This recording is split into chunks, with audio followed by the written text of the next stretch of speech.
یہ لالا کہتے مجھے دل کو کیا مٹھاس مل رہی ہے، ہمیں خیال ہی نہیں آتا، ہم تو بس فرض پورے کر کے بھاگ رہے ہوتے ہیں مسجد نماز کی گھر کی طرف۔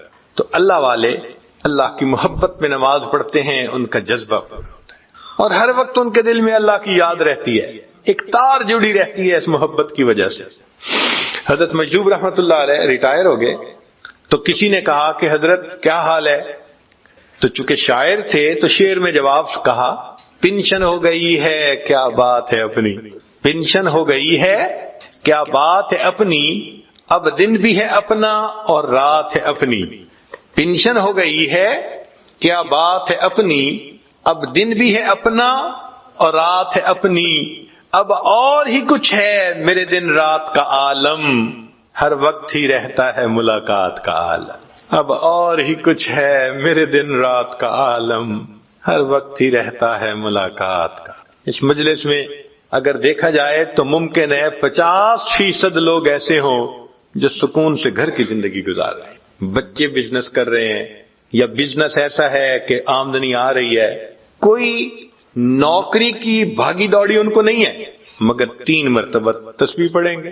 بھائی ہم بھی اللہ سے محبت کا اظہار کریں، کچھ کبھی 2 رکعت لمبے پڑھ کے دیکھیں، تسلی کی 2 رکعت پڑھ کے دیکھیں، کبھی رات کے آخری پہر میں اللہ کے سامنے 2 رکعت ایسے پڑھیں کہ کوئی خیال نہ آئے، ایک تمنا ہونی چاہیے نا۔ 2 رکعت بھی زندگی میں ایسی نکل آئی نا کہ جو ہم نے اللہ کی رضا کے لیے پڑھی وہ ہماری بخشش کا سبب بن جائے۔ تو محبت کا جذبہ فرض نمازوں سے پورا نہیں ہوتا تو نوافل کو اس کا بہانہ بنا لیتے ہیں۔ عائشہ صدیقہ لانا فرماتی ہیں نبی علیہ السلام تشریف لائے، میرے پاس آ کر لیٹ گئے، پھر تھوڑی دیر مسلمان لگے، ذرینی یا عائشہ، عائشہ چھوڑ مجھے، میں اپنے رب کی عبادت کرتا۔ یہ محبت عجیب چیز ہے۔ چنانچہ الاتقان میں علامہ سیوطی رحمۃ اللہ علیہ نے لکھا ہے، بات بڑی عجیب ہے کہ حضرت جبریل علیہ السلام آدم علیہ السلام کے پاس 20 مرتبہ وحی لے کر آئے، اللہ کا پیغام لے کر آئے، محب کا، اپنے محبوب کا میسج لے کر آئے۔ تو آدم علیہ السلام پر جبریل علیہ السلام 20 مرتبہ آئے، ادریس علیہ السلام پر 4 مرتبہ آئے، نوح علیہ السلام پر 50 مرتبہ آئے، ابراہیم علیہ السلام پر 42 مرتبہ آئے، حضرت موسیٰ علیہ السلام پر 400 مرتبہ آئے، عیسیٰ علیہ السلام پر 13 مرتبہ آئے، اور نبی علیہ السلام کی طرف وحی لے کر 24,000 مرتبہ آئے۔ محب اور محبوب کے میسیجز، سبحان اللہ، 24,000 مرتبہ، اور 24,000 مرتبہ اترنے کے بعد محبوب کی یہ کیفیت تھی کہ پھر انتظار میں رہتے تھے، آسمان کی طرف دیکھتے تھے، شاید میرے آقا کا کوئی اور میسج اتر آیا۔ اللہ فرماتے ہیں قد نرا تقلب وجہک فی السماء، محبوب جب آپ اس محبت اور انتظار میں آسمان کی طرف دیکھتے تھے، ہم آپ کے چہرے کو محبت کی نظر سے دیکھ رہے ہوتے تھے۔ اللہ تعالیٰ ارشاد فرماتے ہیں والذین آمنوا اشد حبا للہ، ایمان والوں کو اللہ سے شدید محبت ہوتی ہے۔ اب اس آیت میں ایک عجیب نکتہ ہے کہ یہ جملہ خبریہ بنتا ہے، ایک اطلاع دی جا رہی ہے کہ ایمان والوں کو اللہ سے شدید محبت ہوتی ہے، حکم تو نہیں ہے، کہیں امر کا صیغہ تو کوئی بھی نہیں کہ ایمان والے اللہ سے شدید محبت کریں، نہیں، خبر دی گئی۔ تو مفسرین نے کہا کہ یہ کیا معنی، بجائے اس کے کہ حکم دیا جاتا کہ ایمان والے اللہ سے شدید محبت کریں، صرف خبر دے دی گئی۔ تو مفسرین نے کہا کہ بات یہ ہے کہ حسن والوں میں ناز ہوا کرتا ہے، حسن والوں میں جس کو پتا ہو میں بہت حسین ہوں، کبھی اپنی زبان سے وہ نہیں کہے گا کہ تم مجھ سے محبت کرو، وہ اتنا چاہتے ہیں کہ لوگوں کو میرے حسن کی اطلاع ہو جانی چاہیے، کوئی مجھ سے محبت کیے بغیر رہ ہی نہیں سکتا۔ اللہ رب العزت نے بھی جملہ خبریہ اطلاع دے دی، اے بندو تم میرے حسن و جمال کے بارے میں اگر جان لو گے تم مجھ سے محبت کیے بغیر رہ ہی نہیں سکو۔ تو فرمایا ایمان والوں کو اللہ تعالی سے شدید محبت ہوتی ہے۔ ایک مرتبہ حضرت مولانا فضل الرحمان گنج مراد آبادی رحمت اللہ علیہ نے مولانا محمد علی مغیری رحمت اللہ علیہ سے پوچھا کہ مولانا آپ نے کبھی عشق کی دکان دیکھی ہے؟ آپ نے کبھی عشق کی دکان دیکھی ہے؟ تو مولانا تھوڑی دیر سوچتے رہے، پھر کہنے لگے حضرت میں نے 2 دکانیں دیکھی ہیں۔ پوچھا کون سی؟ کہنے لگے ایک شاہ آفاق رحمت اللہ علیہ کی، نقشبندی بزرگ تھے، اور ایک شاہ غلام علی دہلوی رحمت اللہ علیہ کی، یہ بھی نقشبندی بزرگ تھے۔ ان کی خانقاہوں کو انہوں نے عشق کی دکانیں کہا کہ آتے ہیں لوگ اور یہاں سے عشق کی پڑیاں لے کے جاتے ہیں، عشق بکتا ہے، عشق وہاں تقسیم ہوتا ہے۔ سبحان اللہ۔ اور واقعی عشق کا سودا انہی خانقاہوں سے ملتا۔ کہتے ہیں کہ گنگوہ میں حضرت گنگوئی رحمت اللہ علیہ کی وجہ سے اتنا ذکر کرنے والے لوگ تھے کہ جو دھوبی کپڑے دھوتے تھے تو وہ کپڑے کو پٹکا لگانے پر کچھ آواز نکالتے ہیں تو وہ اللہ کی آواز لگایا کرتے۔ اللہ۔ ایک مرتبہ ایک شہر میں، ملتان شہر ہے، ایک نوجوان بیعت ہوئے، بعد میں کہنے لگے جی کہ میں بلیک بیلٹ ہوں اور میں نے فلاں کمپٹیشن جیتے ہوئے ہیں۔ ہم نے کہا سبحان اللہ۔ ہم نے اسے ذکر سکھا دیا اور کہا کہ بھئی اللہ اللہ کیا کرو۔ کوئی 6 مہینے بعد پھر ملاقات ہوئی، کہنے لگے جی کہ میرا کلب تھا، لوگ کراٹے سیکھنے میرے پاس مارشل آرٹ سیکھنے آتے تھے۔ میں جب وہاں گیا اگلے دن تو میرے ذہن میں خیال آیا کہ ہم کراٹے سیکھتے ہوئے جب ایک دوسرے کے اوپر کچھ کرتے ہیں اٹیک اور دوسرا بلاک کرتے ہیں تو کچھ آواز نکالتے ہیں، تو میں نے کہا یہ بے معنی آواز کیوں نکالیں؟ تو میں نے اپنے شاگردوں کو کہنا شروع کیا کہ جب بھی تم اس طرح سے بلاک کرو کہ تو اللہ کا لفظ کو، اللہ کا لفظ۔ شاگردوں نے کہنا شروع کر دیا۔ کہنے لگا میں حیران، دوسرے دن اور ایڈمیشن آ رہی ہیں اور رجسٹریشن آ رہی ہے، اتنے شاگرد کہ میرے پاس جگہ نہ بچی۔ تو میں نے شاگرد سے پوچھا بھئی تم کیسے آئے؟ کہنے لگے جی وہ کلب کی دیوار کے قریب سے میرے ابو گزر رہے تھے، اندر سے اللہ اللہ اللہ کی آوازیں آ رہی تھیں، ابو نے کہا تم بھی اسی کلب پہ جاؤ۔ سبحان اللہ، سبحان اللہ، اللہ۔ دل میں اللہ کی محبت ہو تو پھر انسان اٹھتے بیٹھتے اللہ کا نام لیا کرتا ہے۔ محترم جماعت، ہم نے بھی اپنی زندگی میں عشق کی ایک دکان دیکھی۔ ان مشائخ کی صحبت میں لوگ آتے ہیں، واقعی عشق سے سینوں کو بھر کے واپس جاتے ہیں۔ حضرت خواجہ فضل علی کوئیشی رحمت اللہ علیہ مسکین پور شریف میں تقریباً 150 سے 200 لوگوں کا عام طور پہ مجمع ہوا کرتا تھا جو سالکین ذکر سیکھنے کے لیے آتے تھے۔ یہ عام مجمع تھا۔ وہ مسجد کے اندر سب رات کو لیٹ جاتے تھے اور ان کی نیند کیا ہوتی تھی کہ سب لیٹتے تھے تو تھوڑی دیر بعد کسی پہ جذبہ ہوتا تھا تو اللہ اللہ اللہ یوں کہنا شروع کر دیتا، سب کی آنکھ کھل جاتی تھی۔ پھر تھوڑی دیر بعد لیٹتے تھے، آنکھ لگتی تھی، پھر کسی اور پہ جذبہ، اللہ اللہ، ساری رات سوتے جاگتے گزر جاتی تھی اللہ کی محبت میں۔ ایک مرتبہ کیا ہوا کہ مسجد میں 2 بوڑھے بیٹھے ہوئے ہیں، دونوں کے سفید بال، ایجڈ تھے، اور مسجد میں ایک دوسرے کے ساتھ جھگڑ رہے ہیں۔ ایک ان کو پکڑ کے جھنجھوڑتا ہے، دوسرا ان کو پکڑ کے جھنجھوڑتا ہے۔ سب حیران کہ یہ دونوں اتنے نیک انسان، تہجد گزار، نیکوکار، یہ کیا کر رہے ہیں مسجد کے اندر؟ تو وہ دیکھنے والے ذرا قریب ہوئے کہ ان بوڑھوں کا مسئلہ کیا ہے۔ تو ہوا کیا تھا کہ دونوں بیٹھے بیٹھے کوئی بات کر رہے تھے، ان میں سے ایک نے کہہ دیا اللہ میڈ ہے، اللہ میرا ہے۔ تو جب ایک نے کہا نا اللہ میرا ہے تو محبت تو دوسرے کو بھی تھی، اس نے اس کو جھنجھوڑا، نہیں اللہ میرا ہے۔ وہ اس کو کہتا اللہ میرا ہے، وہ کہتا اللہ میرا ہے۔ سبحان اللہ، کیا محبت ہوگی ان دونوں کے دلوں میں کہ جو مسجد میں ایک دوسرے کو جھنجھوڑ کے کہہ رہے ہیں، وہ کہتے ہیں اللہ میرا ہے، وہ کہتے ہیں اللہ میرا ہے۔ سبحان اللہ، یہ محبتیں تقسیم ہوتی ہیں ان اللہ والوں کے پاس۔ جس قلب کی آہوں نے دل پھونک دیے لاکھوں، اس قلب میں یا اللہ کیا آگ بھری ہوگی۔ ان اللہ والوں کے دلوں میں کیا اللہ کی محبت ہوتی ہے کہ ان کی صحبت میں بیٹھ کے بندے کا دل گرما جاتا ہے۔ اس لیے فرمایا کہ العشق نار یحرق ما سوى اللہ، عشق ایک آگ ہے، ما سوا کو یہ جلا کے رکھ دیتی ہے۔ ما سوا سے مراد اللہ کے علاوہ جو اللہ کا غیر ہے، سب کچھ جلا دیتی ہے۔ عشق کی آتش کا جب شعلہ اٹھا، ما سوا معشوق سب کچھ جل گیا، تیغ لا سے یعنی لا کی تلوار سے، تیغ لا سے قتل غیر حق ہوا، دیکھیے پھر بعد اس کے کیا بچا، پھر بچا اللہ باقی سب فنا، مرحبا اے عشق تجھ کو مرحبا۔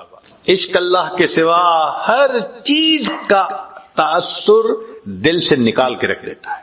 یہ عشق وہ نعمت ہے. شاد باد ہے عشق خوش سودائے ماں، اے دوائے جملہ علت ہائے ماں، اے دوائے نخوت و ناموس ماں، اے کہ افلاطون و جالینوس ماں. یہ عشق ہی افلاطون اور جالینوس ہے.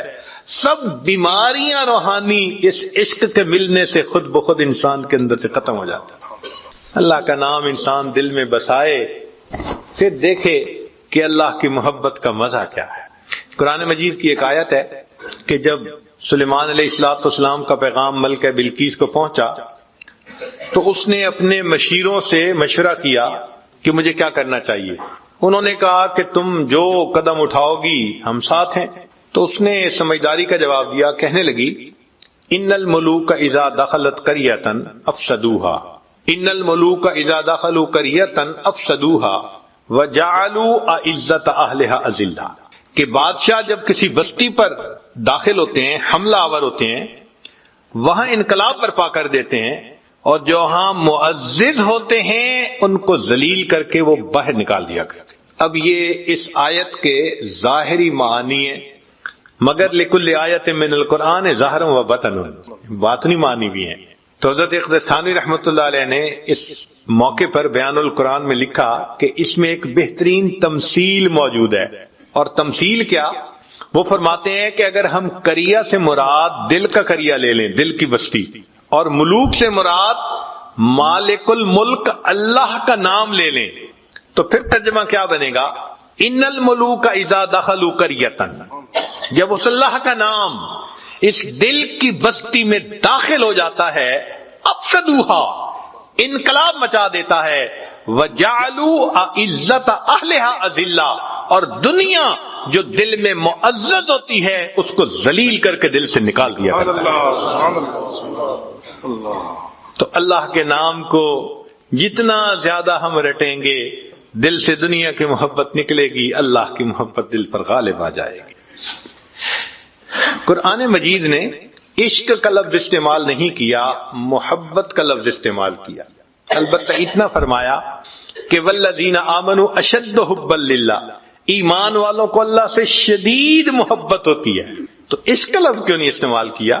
حدیث پاک میں ہے، حدیث پاک میں عشق کا لفظ استعمال ہوا، قرآن مجید میں نہیں. اس کی وجہ کیا؟ علماء نے لکھا ہے کہ عاشق دیوانگی میں انتہا کو پہنچ جاتا ہے اور اس کے سر میں یہ سودا سمایا ہوتا ہے کہ مجھے اپنی چاہت کو پورا کرنا ہے. وہ ہر حال میں اپنی خواہش کو پورا کرنا چاہتا ہے، دیوانگی جو ہوتی ہے اس کے اندر. اور محب جو ہے اس کے اندر ادب ہوتا ہے، وہ اپنی خواہش کو پیچھے رکھتا ہے، وہ محبوب کی رضا کو سامنے رکھتا ہے. مثال کے طور پہ ایک عاشق صاحب تھے تو محبوب سے ملاقات کا وقت ملا تو رات کے چھوٹے ہونے کا شکوہ ہوا. شعر کہا، شب وصال بہت کم ہے آسماں سے کہو، شب وصال بہت کم ہے آسماں سے کہو کہ جوڑ دے کوئی ٹکڑا شب جدائی کا. کہ اے اللہ شب وصال چھوٹی ہے، شب جدائی کا کوئی ٹکڑا ساتھ جوڑ دے، لمبا کر دے اس کو. یہ عاشق کا حال ہوتا ہے. اور جو محب ہوتا ہے، چونکہ ادب ہوتا ہے، وہ محبوب کی خوشی کو سامنے رکھتا ہے، رضا کو سامنے رکھتا ہے. چنانچہ محب کا یہ حال کہ نہ تو ہجر ہے اچھا نہ وصال اچھا ہے، یار جس حال میں رکھے وہی حال اچھا ہے. سبحان اللہ. یہ محب کی بات ہوتی. اس لیے اللہ رب العزت نے عشق کا لفظ استعمال نہیں کیا، محبت کا لفظ استعمال کیا. تم جتنا بھی محبت کرنے والے بن جاؤ گے تمہارے اندر ادب تو رہنا چاہیے نا، ادب کے حد سے باہر تو نہیں نکل سکتے. اس لیے فرمایا والذین آمنوا اشد حبا للہ، ایمان والوں کو اللہ سے شدید محبت ہوتی ہے. اب بھئی اگر ہمیں اللہ رب العزت سے محبت کرنی ہے تو ہمیں اللہ کا ذکر کثرت سے کرنا چاہیے. 3 چیزوں سے یہ محبت بڑھتی ہے. ایک اتباع سنت سے کہ نبی علیہ السلام نے فرمایا، بلکہ قرآن مجید نے فرمایا قل ان کنتم تحبون اللہ فاتبعونی یحببکم اللہ، میری اتباع کرو اللہ تم سے محبت فرمائیں گے. تو دیکھو اللہ کا محبوب بنتا ہے نا بندہ اتباع سنت سے. دوسرا کثرت ذکر سے کہ ذکر سے ذات کی محبت آتی ہے. اور تیسرا محبین کی محفل میں بیٹھنے سے، عشق والوں کی محفل میں بیٹھنے سے یہ آگ سینوں سے سینوں میں ٹرانسفر ہوتی ہے۔ مقناطیس کے پاس لوہے کا ٹکڑا لے جاؤ، لوہے کے ٹکڑے میں بھی مقناطیسیت آ جاتی ہے۔ اللہ والوں کی ایک محفل میں آ جاؤ تو دل کی دنیا گدگدا جاتی ہے۔ یہ اللہ والے دلوں کو گدگدا دیتے ہیں، دلوں کو تڑپا کے رکھ دیتے ہیں۔ اپنے اندر اللہ کی محبت ہوتی ہے، وہ دوسروں کے دلوں کو بھی گدگدا دیتی ہے۔ تو ان تین چیزوں سے یہ محبت بڑھتی ہے اور پیدا ہوتی ہے۔ اب بھئی اگر اللہ رب العزت سے ہمیں محبت ہے تو اللہ کی ملاقات کے لیے ہمیں تیار بھی تو ہونا چاہیے۔ آج کسی کو میسج ملے کہ جی آپ کی میٹنگ ہے فلاں کے ساتھ، لوگ اس کے لیے ڈریس نیا بنواتے ہیں، تیاری کرتے ہیں کہ ہمیں ملاقات کے لیے جانا ہے۔ تو اللہ کی ملاقات کے لیے ہم نے بھی تو جانا ہے، ہمیں بھی اس کی تیاری کرنی چاہیے۔ ذرا دیکھیے کہ آخر دلہن کو کیوں سجاتے ہیں؟ کیا ضرورت ہے دلہن کو سجانے کی، اتنے اچھے کپڑے پہنانے کی؟ دلہن کو سجانے اور اچھے کپڑے پہنانے کا ایک ہی مقصد ہوتا ہے کہ اس کا خاوند اس سے پہلی نظر میں محبت کرے۔ تو جس طرح دلہن کو دلہا کے لیے سجایا جاتا ہے، مومن بندہ اپنے دل کو اپنے رب کے لیے سجاتا ہے۔ قیامت کے دن اللہ دلوں کو دیکھیں گے، فرمایا یوم لا ینفع مال ولا بنون الا من اتى اللہ بقلب سلیم۔ دلوں کو دیکھیں گے، اللہ تعالیٰ دلوں کے بیوپاری ہیں، دل چاہتے ہیں ہم اپنے دل کو منور کریں، گناہوں کے اثرات سے اس کو پاک صاف کریں، اللہ کی محبت سے اس کو بھر دیں، ہمارا پورا وجود اللہ کی محبت میں رچ بس جائے، ایسی محبت اللہ کی۔ اللہ اکبر کبیرہ، اللہ وہ دل دے جو تیرے عشق کا گھر ہو، اللہ وہ دل دے جو تیرے عشق کا گھر ہو، دائمی رحمت کی تیری اس پہ نظر ہو، دل دے کہ تیرے عشق میں یہ حال ہو اس کا، محشر کا اگر شور ہو تو بھی نہ خبر ہو۔ ایسا دل ہو اللہ کی محبت میں کہ قیامت کا شور ہو پرواہ نہ ہو، یہ اللہ کی محبت میں ڈوبا ہوا ہو۔ اللہ رب العزت ہمیں ایسی محبت عطا فرمائے۔ تیرے عشق کی انتہا چاہتا ہوں، میری سادگی